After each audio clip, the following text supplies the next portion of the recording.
వందలకి ఇచ్చుడే కాదు, ఇవాళ ఇంకోటి చాలైంది. పట్నం పరేడ్ గ్రౌండ్ లో మహిళా శక్తి పథకం చాలు చేసింది సర్కారు. 64 లక్షల మంది మహిళా గ్రూపులకు వడ్డీ లేని రుణాలు ఇస్తారట. సంఘానికి ₹1,00,00,000 దాకా లోన్లు, ఒక్కొక్కరికి 5 లక్షల దాకా ఇన్సూరెన్స్.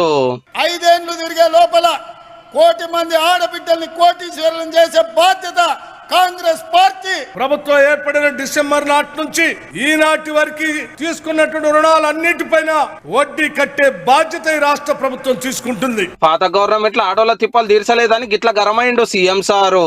10 సంవత్సరాలు కష్టాలలో కన్నీళ్లలో కేసీఆర్ కనికరం లేక సంఘాలను దివాలా తీపిస్తే ఆడబిడ్డలందరూ కంకణం కట్టుకొని కేసీఆర్ ను బండకేసి కొట్టిండ్రు. 100 మీటర్ల గోతి తీసి పాతి పెట్టిండ్రు.